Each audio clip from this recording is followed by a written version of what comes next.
Okay, so picture this. It's the summer of 1939. World War II is literally right around the corner.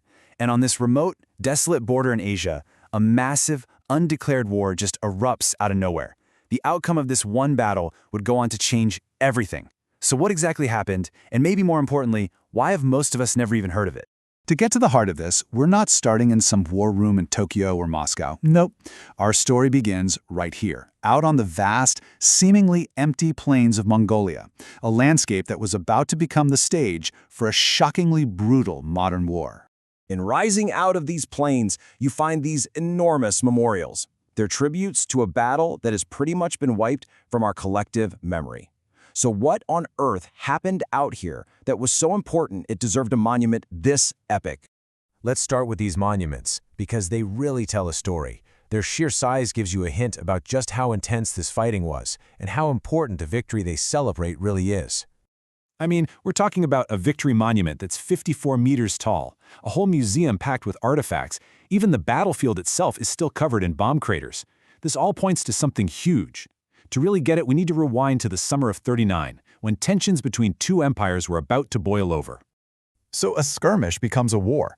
Now, the craziest part about this massive conflict is that it wasn't really planned, at least not by the guys in charge back home. It all kicked off as a tiny little border dispute over a river that just spiraled violently out of control.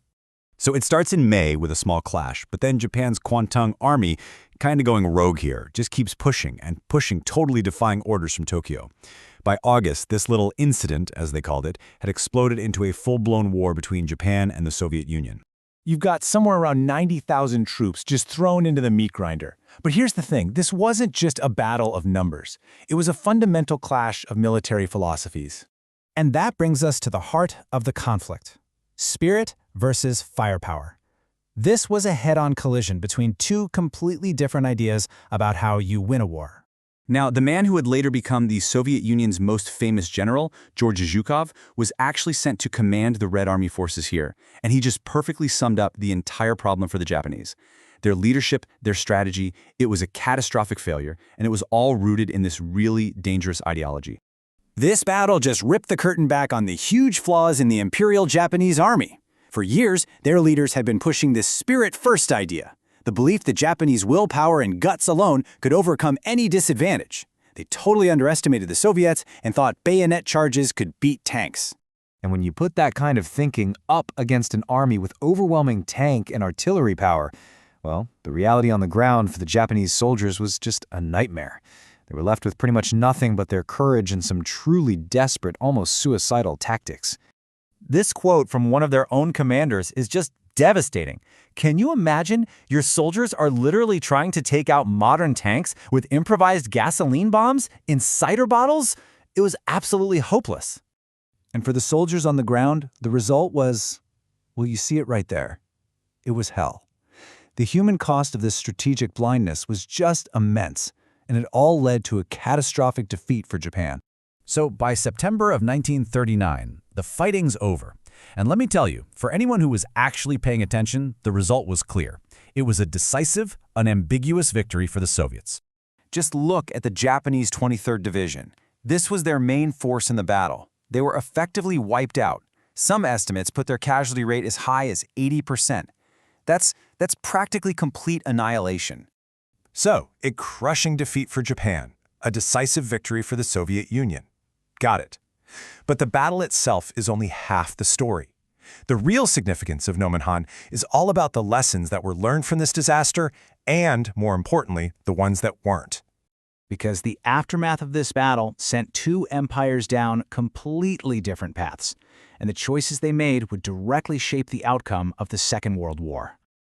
So after this humiliating defeat, Japan's leadership did commission a report to figure out what went wrong. And that report was blunt. It basically said, this whole spirit thing is a fantasy. We need to modernize. We need firepower and logistics. Now. But what happened? The findings were buried. The hardliners in charge just refused to believe they were wrong. And here's where the story becomes just tragically ironic. The very officer who wrote that ignored report, a man named Haruko Numa, was later sent to fight at Guadalcanal. And there, he was forced to command troops in a brutal campaign defined by the exact same problems he had warned everyone about years before. It's just chilling. So when you look at it that way, the Battle of Khalkhin Gol was really a dress rehearsal for Japan's disasters in World War II. It was a clear, flashing red warning sign that they just completely ignored. And suddenly, those monuments out on the Mongolian plains, they take on a whole new meaning. They don't just mark a forgotten battle, they mark a forgotten warning. It leaves us with a pretty haunting question, doesn't it? How many of history's greatest disasters were preceded by warnings that were just ignored? It really makes you wonder what clear warnings we might be ignoring today.